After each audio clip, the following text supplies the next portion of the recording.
안녕하세요. 내 마음속 책다방입니다. 오늘 내 마음속 책다방에서 읽어드릴 책은 황시투한 지음, 정영재 옮김, 미디어숲에서 펴낸 다 내 편이 되는 말하기입니다. 다 내 편이 되는 말하기는 우리가 일상에서 습관적으로 내뱉고 듣는 말을 통해 삶의 방향을 새롭게 개척하고 변화시킬 수 있음을 알려주는 책입니다. 우리는 하루에도 엄청나게 많은 말을 하고 또 듣습니다. 그래서 매일 내뱉는 말이 너무 익숙하기에 가끔 말의 힘과 영향력을 잊기 쉽습니다. 하지만 한마디 말은 미래의 희망을 보게 할 수도 삶의 의욕을 한순간에 꺾어버릴 수도 있습니다. 말의 중요성은 아무리 강조해도 지나치지 않습니다.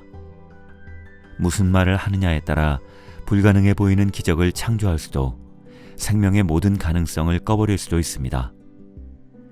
어떻게 하면 언어라는 무기를 제대로 습득해서 주변 사람들과 원활한 관계를 맺고 말의 부정적 영향을 억제하며 긍정적인 효과를 발휘할 수 있을까요?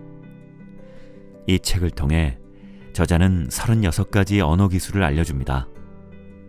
오랜 기간 심리학 멘토로 활동해온 저자는 사람의 심리를 기본으로 한 언어 기술을 찾아냈습니다. 관점이 다른 사람을 내 편으로 만들고 문제를 해결하는 방법을 찾고 내면의 잠재력을 끌어내는 언어 기술을 대화에 적용할 수 있도록 예를 들어가며 설명해 줍니다. 저자는 이걸 바로 실생활에 적용하기만 한다면 그동안 풀지 못한 의사소통 문제 중 거의 대부분을 해결할 수 있을 것이라 말합니다. 또한 날마다 익혀서 습관화하면 말하는 방식이 바뀌고 내면 세계가 긍정적으로 달라질 것이라고도 말합니다.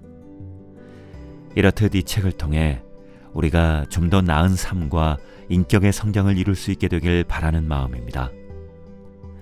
그럼 이제 내 마음속 책다방 문을 열겠습니다.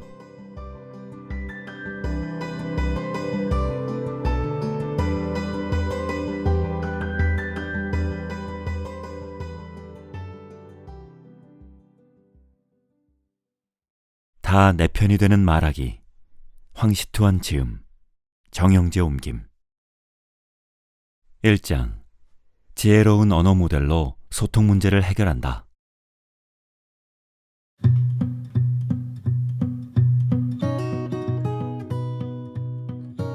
상대의 완고한 신념도 바꿀 수 있다.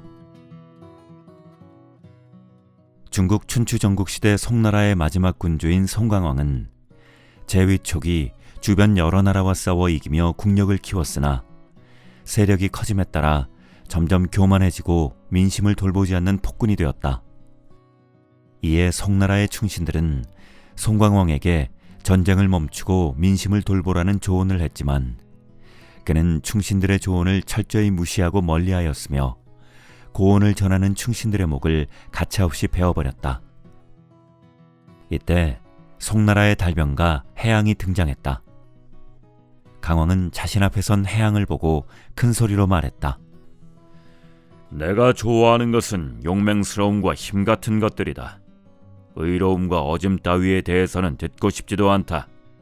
그대는 무엇을 말하기 위해 나를 찾아왔는가? 강왕의 이런 엄포에도 해양은 조금도 개의치 않고 침착하고 공손하게 말했다. 대왕은 용감한 자가 대왕과 이 나라를 보호하길 원하시지요. 하지만 그들이 대왕과 이 나라를 해하지 못할 수는 있으나 그런 마음을 품지 않으리라는 보장은 할 수 없습니다. 신에게는 그들이 그런 마음조차 갖지 못하게 하는 방법이 있는데 한번 들어보시겠습니까? 강왕은 이 말을 듣고 기뻐하며 대답했다. 좋다. 딱 내가 원하는 것이로구나. 해양은 이어서 말했다. 그들이 적대적인 마음을 품지 않을 수는 있으나 대왕을 사랑하는 마음을 품으리란 보장은 여전히 없습니다. 신에게는 남녀를 불문하고 하늘 아래 모든 이들이 대왕을 사랑하며 대왕께 충성을 다하게 할 방법이 있습니다. 대왕께서는 이 방법이 궁금하지 않으십니까? 강왕은 두 눈을 반짝이며 대답했다. 빨리 말해다오. 정말로 궁금하구나. 강왕이 관심을 보이자 해양이 이렇게 대답했다. 공자와 묵자의 가르침이 바로 그것입니다. 그들은 영토를 보유하고 있지 않음에도 군주처럼 추앙을 받으며 관직이 없음에도 사람들의 존경을 받습니다. 하늘 아래 모든 남녀가 목을 길게 빼고 발끝을 세운 채로 그들을 우러러봅니다. 만대나 되는 전차를 거느리는 대송나라 군주인 대왕께서 진심으로 그들 같은 뜻을 펼치시면 온 백성이 대왕을 우러러보게 되고 그들보다 훨씬 큰 업적을 이루게 될 것이 분명합니다. 해양의 말을 들은 강왕은 순간 아무 대답을 하지 못했다. 해양이 떠난 뒤 강왕은 주변 신하들을 보며 이렇게 말했다. 말 한 번 기막히게 잘하는구나. 저 몇 마디로 나를 설득하다니. 이야기 속에 나오는 해양은 간단한 몇 마디 말로 폭정을 펼치는 군주를 설득시켰다. 어떻게 한 것일까? 적절한 언어의 기술을 습득하기만 하면 인간의 완고한 신념도 바꿀 수 있다.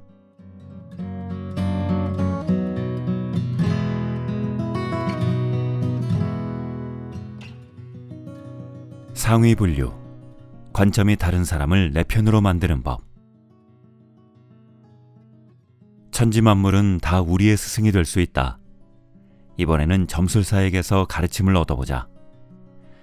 아마도 한 번쯤 점을 본 적이 있거나 주변에서 운세를 점쳐본 이야기를 들은 적이 있을 것이다. 사주팔자나 손금, 별자리, 뭐든 간에 말이다. 게다가 어느 정도 정확한 것 같다고 생각했을 수도 있다. 그런데 사실 이런 점술사들의 언어에는 기술이 숨겨져 있다. 이 기술을 터득한다면 당신도 어느 정도 다른 사람의 운명을 점쳐볼 수도 있을 것이다. 심지어 꽤 정확하게 말이다. 무슨 기술일까? 우선 우리가 자주 접할 만한 상황을 한번 살펴보자. 한 점술사가 길 가는 당신에게 이렇게 말했다. 인당, 관상에서 양쪽 눈썹 사이, 그러니까 미간이 밝은 것을 보니 요즘 좋은 일이 있나 보군요. 그렇죠? 현대인에게는 매일 수많은 일이 일어나고 그 많은 일 중에는 한두 가지 좋은 일들이 있기 마련이다. 그렇지 않은가? 그래서 당신은 그 점술사의 말이 맞다고 생각하게 된다. 당신의 신임을 얻은 점술사는 이제 당신의 돈을 얻기 위한 작업을 시작할 것이다. 걸음걸이를 보아하니 마음 쓰이는 일이 있어 보이는데 빨리 해결하지 않으면 심각한 결과를 초래하겠어요. 이 말을 들은 당신은 곧바로 최근 있었던 힘든 일을 떠올리며 깜짝 놀라 이렇게 생각할 것이다. 이 점술사 뭐야? 어떻게 알았지? 꼭 점술사가 아니더라도 이런 비슷한 일을 겪은 적이 있는가? 마치 상대가 마음을 꿰뚫어 보듯 당신의 수많은 속마음을 그에게 들켜버린 듯한 느낌을 받은 적이 있을 것이다. 사실 이 일은 그렇게 신기한 일이 아니다. 그들은 그저 언어의 한 가지 기술을 사용했을 뿐이다. 이 기술의 이름은 상위분류이다. 예스라고 하지 않을 수 없는 상위분류. 상위분류란 이야기의 범위를 확장하여 세부적인 부분을 하나의 큰 화면으로 이동시키는 것을 말한다. 범위가 넓기에 당신이 마음속에서 생각하는 것이 대부분 그 안에 포함되어 있다. 마치 부처의 손바닥에서 손오공이 무슨 짓을 하든 뛰쳐나오지 못하는 것처럼 말이다. 앞서 말한 이야기 속 점술사가 한 말을 예로 들어보자. 좋은 일이 생겼나 봐요. 마음 쓰이는 일이 있어 보이네요 등 이런 말들은 모두 그 범위가 굉장히 넓다. 어떤 좋은 일인지 무슨 마음 쓰이는 일인지 알지는 못한다. 만약 그 언어의 범위가 작았다면 맞히기는 훨씬 어려웠을 것이다. 다음 몇 개의 단어를 살펴보자. 벤츠, 승용차, 자동차, 교통수단, 수단. 점점 범위가 넓어지는 것을 눈치챘는가? 오늘 벤츠를 타고 왔군요. 이 말이 틀릴 가능성은 매우 크다. 하지만 이렇게 말한다면 어떨까? 교통수단을 이용해서 왔군요. 적중률은 순식간에 높아진다. 더 큰 범위에 대해 말하고 더 많은 내용을 포함하는 단어를 사용하는 언어의 기술이 바로 상위 분류이다. 눈에 보이는 물건을 상위 분류하는 것은 그다지 어렵지 않다. 그저 마트에서 물건을 분류해 놓듯 그 위에 카테고리로 분류하면 된다. 예를 들어 프라이팬의 상위 분류는 주방용품이고 사과의 상위 분류는 과일, 소고기의 상위 분류는 육류와 같은 것이다. 이제 여러분이 하는 어떤 행위의 상위 분류는 무엇인지 살펴보겠다. 여러분이 지금 하는 행위인 독서의 상위 분류는 무엇일까? 모든 행위의 배후에는 모두 긍정적인 동기가 있다. 이처럼 행위의 배후에 있는 긍정적인 동기가 바로 행위의 상위 분류이다. 독서의 긍정적 동기는 배움과 성장이고 성장이 바로 독서의 가치이다. 성장을 독서의 상위 분류라고 말하는 이유는 뭘까? 성장은 독서 이외의 다른 방식, 예를 들어 수업 듣기, 여행, 친구 사귀기 등등으로도 이룰 수 있기 때문이다. 다시 말해 성장에는 독서, 수업, 여행, 교제 등등의 행위가 포함되어 있으며 이 범위가 개별 행위의 범위보다 더 넓은 상위 범위가 된다. 물론 상위 분류 언어는 꼭 점술사들만 쓰라고 있는 것이 아니다. 당신이 다른 사람과 공감대를 형성할 필요가 있거나 다른 사람의 신뢰와 지지가 필요할 때 모두 상위 분류 언어를 사용할 수 있다. 상위 분류는 다음과 같은 상황에서 유용하다. 1. 많은 사람에게 지지를 얻고자 할 때. 마틴 루터 킹의 연설이나 버락 오바마의 연설 등 정치인들의 연설은 많은 사람의 공감을 불러일으켰다. 감동적인 이들 연설의 특징을 보면 곳곳에서 상위 분류 언어들을 찾아볼 수 있다. 사람은 누구나 꿈을 갖길 바라고 변화를 바란다. 이것은 큰 범위의 언어이며 유권자 중 대다수의 내면을 대변한 것이다. 이 때문에 이들의 연설은 대중의 지지를 얻을 수 있었다. 2. 처음 보는 사람과 어색함을 깨고 싶을 때. 사교 모임에서 처음 보는 사람을 만났을 때, 그리고 서로에 대해 전혀 정보가 없을 때 우리는 어떤 첫마디를 던지는가? 오늘 날씨 좋네요. 인상이 너무 좋으세요. 등 이런 말들을 주고받는다. 이런 말들은 자칫 쓸모없는 말처럼 들리지만 분류 범주가 크기 때문에 효과적으로 서로의 거리를 좁힐 수 있으며 어색함을 깰 수 있다. 3. 상대방에게 공감을 얻고자 할 때. 남을 설득하기 위해서는 상대방이 예스라고 말하도록 유도해야 한다. 연속으로 예스를 말한 상대는 다음 질문에도 자연스레 예스라고 말하기 마련이다. 자, 그럼 상대에게 연속으로 예스를 말하게 하려면 어떻게 해야 할까? 이때 필요한 게 바로 상위 분류법이다. 당신이 던진 질문의 범위가 매우 넓다면 상대는 예스라고 말하지 않을 수 없다. 당신이 말하는 내용의 범위가 넓다면 상대방의 공감을 쉽게 얻을 수 있고 신속하게 서로의 관계를 가까워지게 할 수 있다. 이것이 바로 상위 분류법의 매력이다.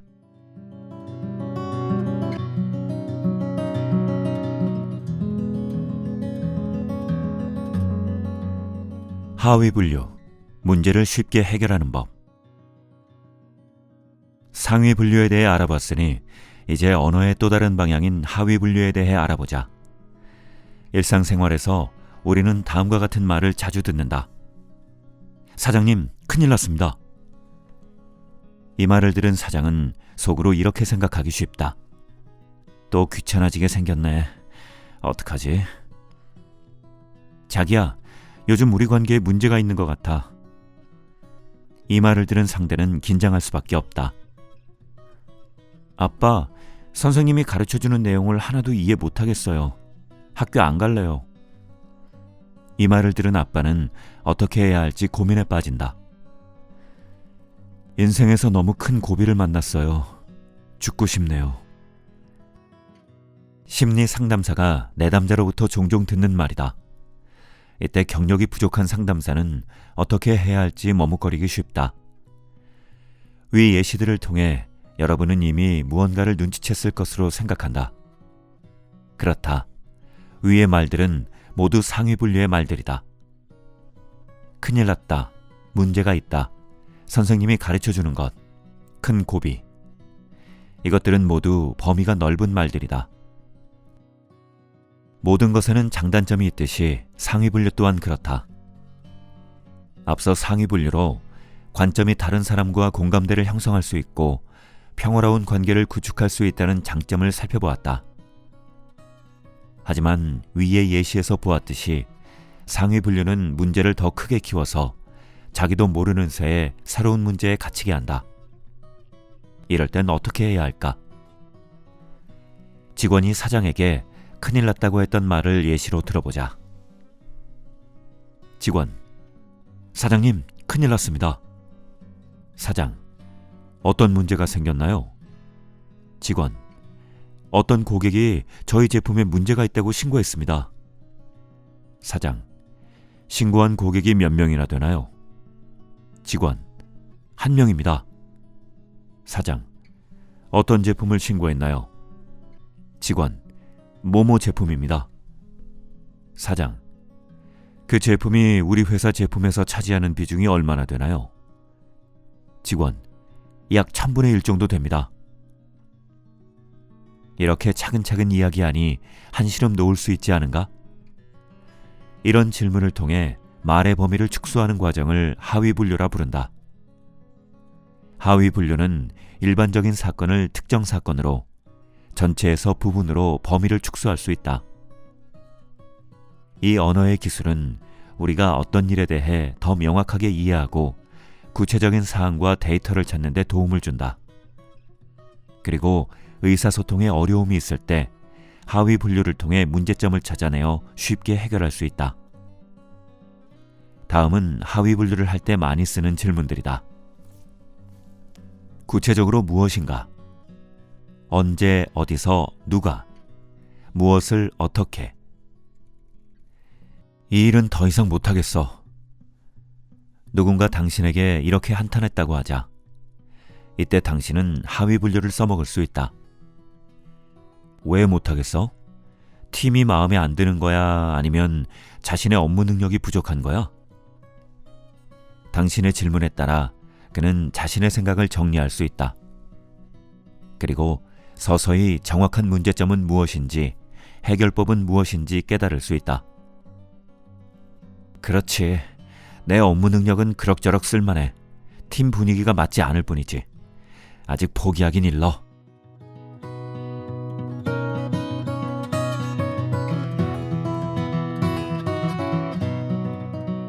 횡적 분류, 창의력을 향상하는 법. 세상은 모순으로 가득 차 있다. 매년 수많은 사람이 취업하지 못해 괴로워하지만 반대로 수많은 사장은 쓸만한 인재를 찾지 못해 안절부절 못한다. 특히 창의적인 인재가 없다고 투덜댄다. 왜 그럴까? 우리는 부모들의 자녀 교육 방식에서 그 실마리를 찾을 수 있을지도 모른다. 심리교육 관련 일에 몸담고 지낸 20여 년 동안 자녀 교육에 대해서도 여러 차례 강연을 진행했었다. 그럴 때마다 학부모들로부터 이런 질문을 가장 많이 받았다. 아이가 말을 듣지 않을 때는 어떻게 해야 하죠? 이 질문에서 우리는 대부분 학부모가 말을 잘 듣는 아이가 좋은 아이라는 생각을 품고 있다는 것을 알 수 있다. 그렇지만 말을 잘 듣는 것의 결과는 무엇일까? 내 아들은 미국에서 예술을 전공하고 있다. 대학 1학년 무렵에 아들을 보러 미국을 방문했을 때 지도교수가 나를 집으로 초대했다. 식사를 하며 대화를 나누던 중에 교수는 아들의 그림이 기본기가 부실하다고 말했다.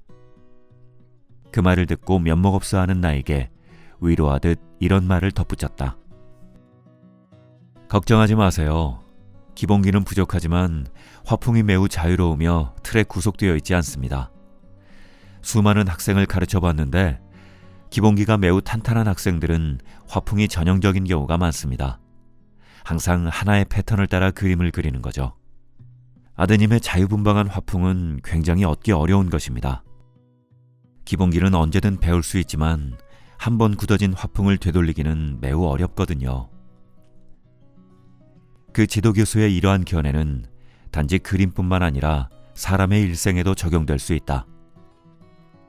지식은 언제든 배울 수 있고 능력도 언제든 향상시킬 수 있지만 한 번 형성된 사고방식은 정말 바꾸기 어렵다. 말을 잘 듣는 아이는 자신의 주관을 포기하고 창의성을 희생하고 있을 가능성이 크다. 그러다 보면 점점 부모 또는 권위자가 요구하는 일만 하게 된다. 이런 사람은 좋은 능력을 장착했다 하더라도 인생에서 큰 업적을 세우지 못한다. 그저 누군가 만들어 놓은 길을 걸어가기 때문이다. 그렇다면 아이의 창의성을 기르기 위해서는 어떻게 해야 할까? 바로 횡적 분류라는 언어의 기술을 적용해야 한다. 횡적 분류란 어느 한 그룹에서 다른 그룹으로 이동하는 것을 말한다. 서로 전혀 관련 없어 보이는 것을 연결지을 수 있고 동시에 원래 갇혀있던 틀에서 빠져나와 무한한 가능성을 발견할 수 있다. 관련 없는 것들의 연결을 통해 틀을 깨다. 매일 다른 반찬을 만들어야 하는 사람은 오늘은 어떤 반찬을 만들어야 할지 고민할 수밖에 없다. 이럴 때 횡적 분류법을 사용하면 수많은 선택지가 눈앞에 놓인다. 우선 볶음이라는 그룹에서 시작해보자. 볶음은 고기와 채소, 이 두 가지 카테고리를 조합할 수 있다.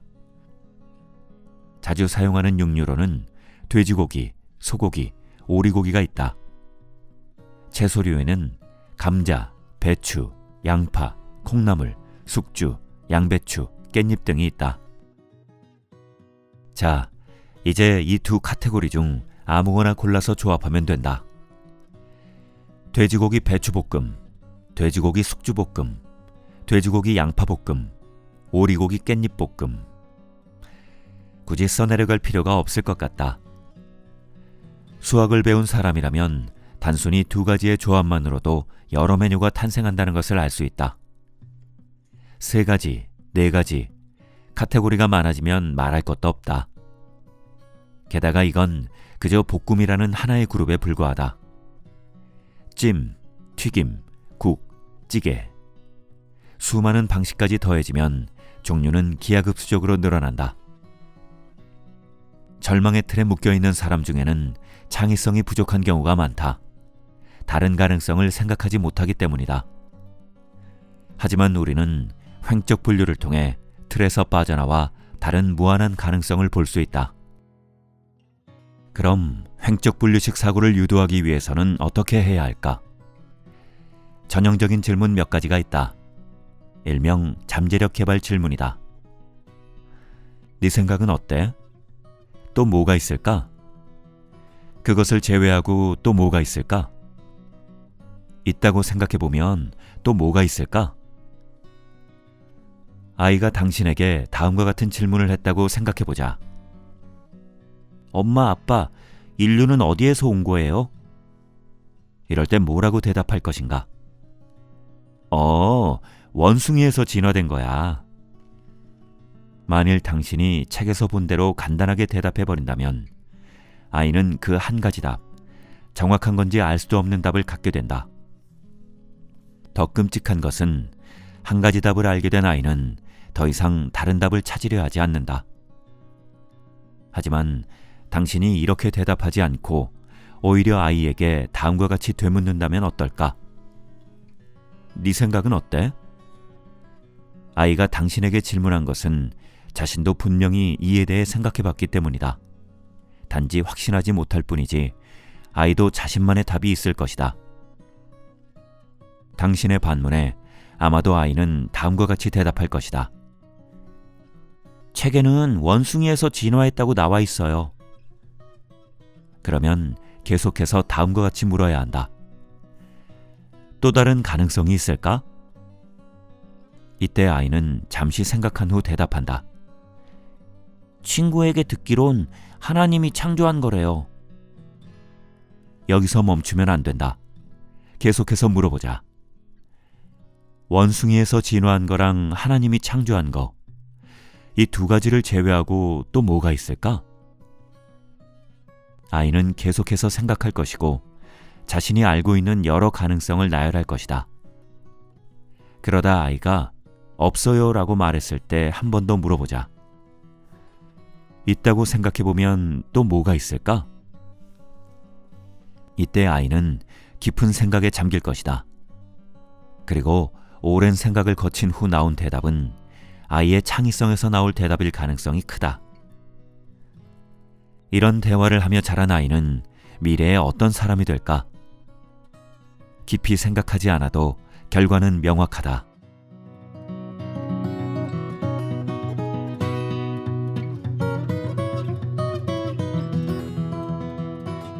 감성지수가 높은 사람들의 언어기술. 앞서 살펴본 세 가지 분류법을 그림 하나로 살펴보자.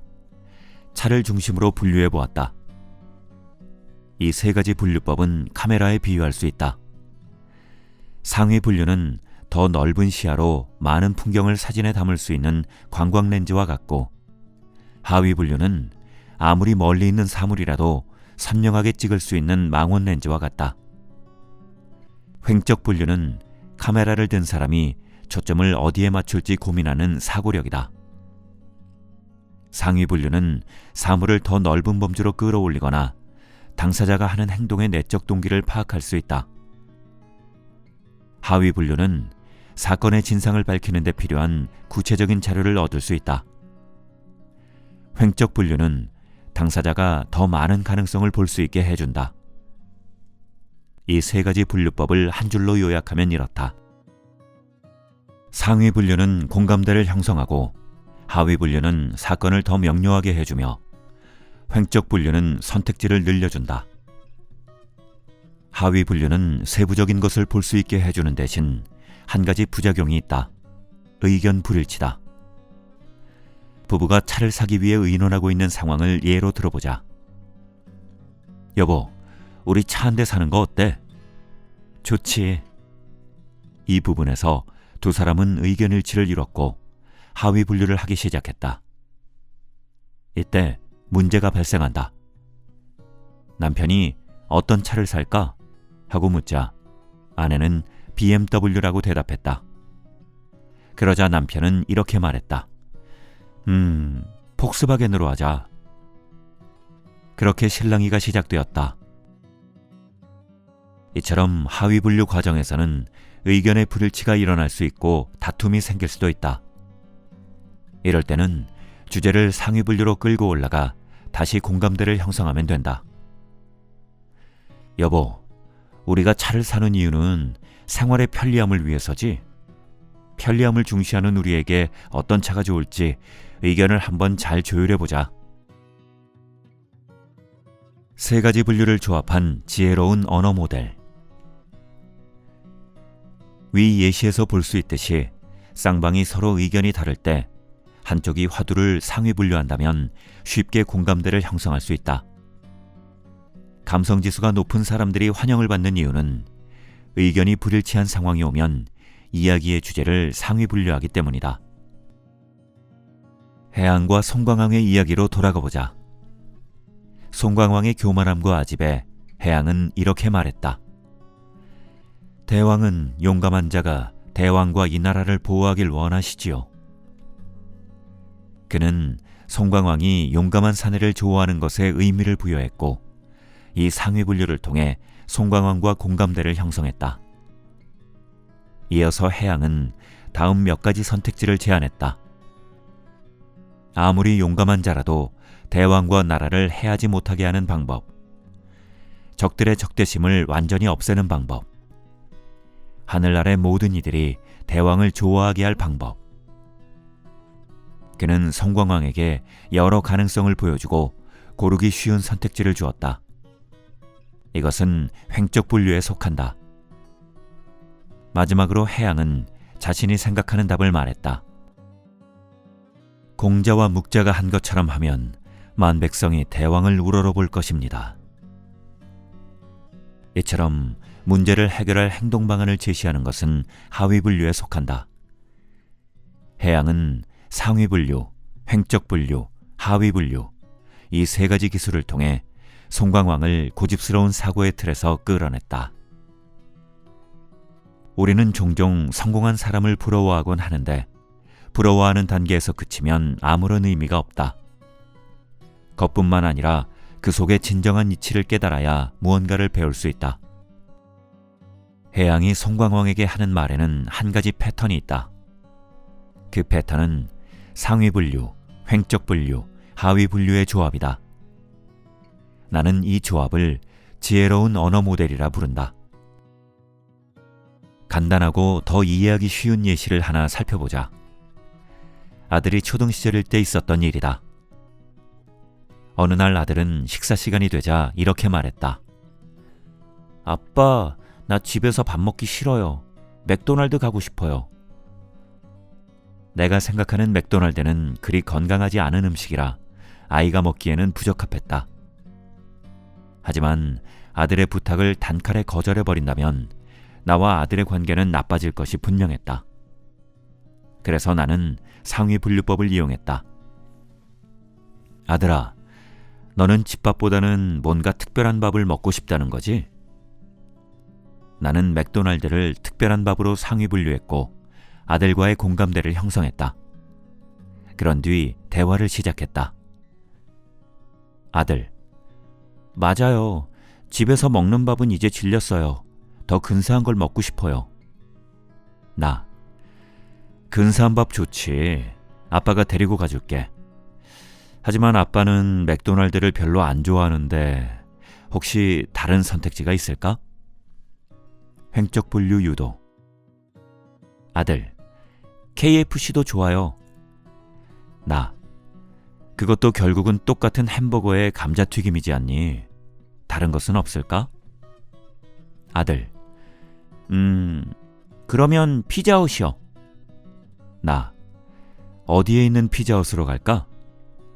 또 다른 횡적분류 유도. 아들, 모모에 있는 곳으로 가요. 다 먹고 영화도 같이 보면 안 돼요? 나, 아빠도 너랑 같이 영화를 보고 싶어. 하지만 숙제를 다 해야 가능할 것 같은데 숙제 다 하고 나서 출발하자. 어때? 내 말을 듣고 난 뒤 아들은 신나게 숙제를 하러 갔다. 우리의 대화 주제는 원래 맥도날드를 먹느냐 마느냐였지만 마지막에는 숙제를 모두 마치는 것으로 끝이 났다. 우리가 어떤 일을 하든 거기에는 다 동기가 있다. 상대방의 행위를 동기로 상위분류하면 그 행위를 다른 행위로, 더 나아가 나에게 도움이 되는 행위로 바꿀 수 있다. 말이 칼이 되지 않기 위한 기술. 두 가지 예시를 통해 세 가지 분류 방법이 통합되었을 때 나타나는 위력을 충분히 느꼈을 것이다. 인생을 살아갈 때 한 번쯤은 상대와 충돌하거나 대립하는 상황이 벌어진다. 이때 우리는 우선 상위 분류를 통해 상대방과 공감대를 형성하고 그 다음 횡적 분류를 통해 선택지를 늘리고 마지막으로 하위 분류를 통해 구체적인 행동 방안을 모색하면 된다. 이것은 매우 유용할 뿐만 아니라 지혜로운 언어 패턴이다. 이는 갈등을 효과적으로 해결하고 상대방을 자신이 고집하는 사고방식에서 끌어내어 내가 원하는 방향으로 이끌 수 있다.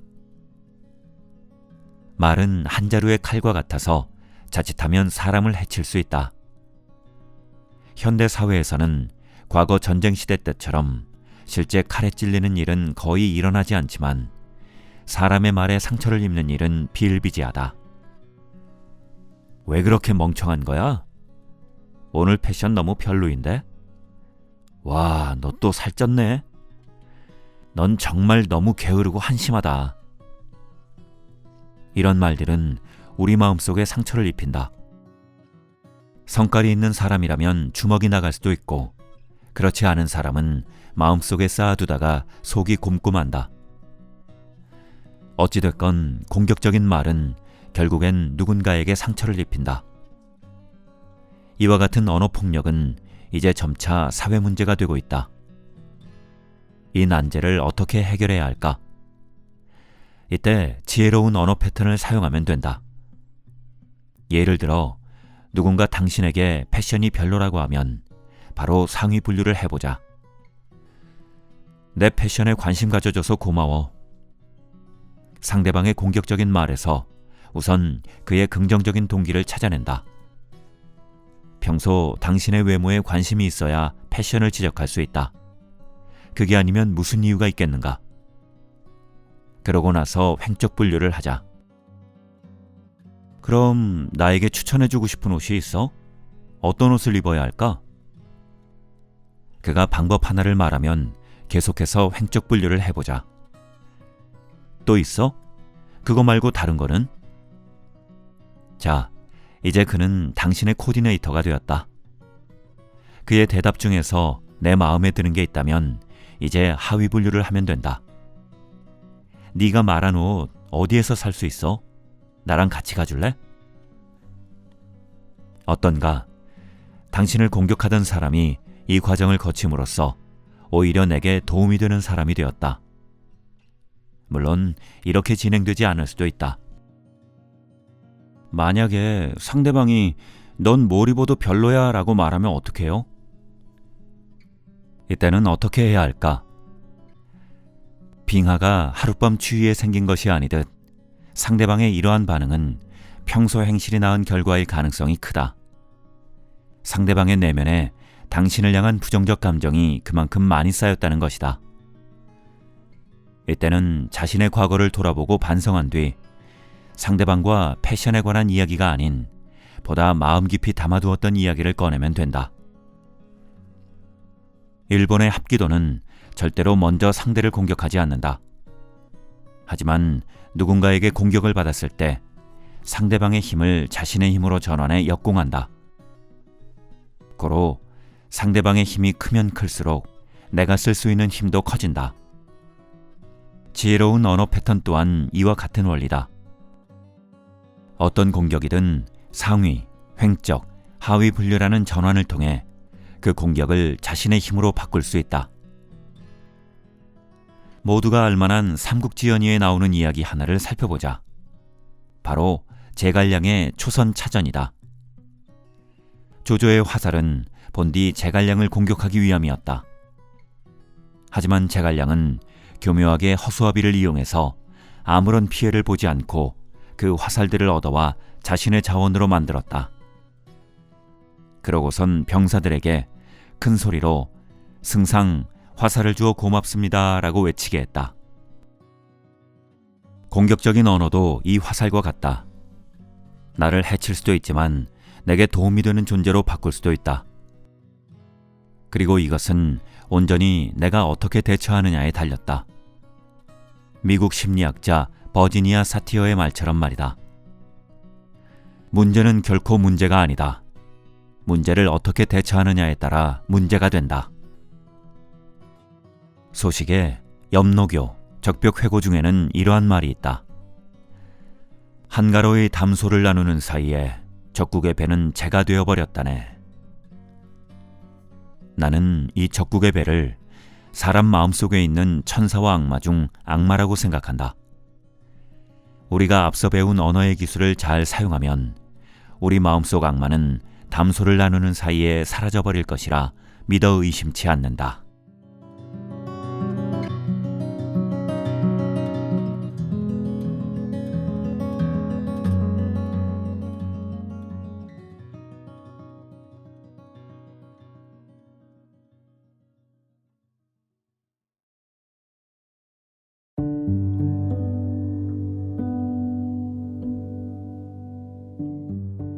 이제 내 마음속 책다방 마칠 시간이 되었네요. 오늘도 함께 해주셔서 감사합니다. 저는 다음 시간에 새로운 책을 가지고 다시 인사드릴게요.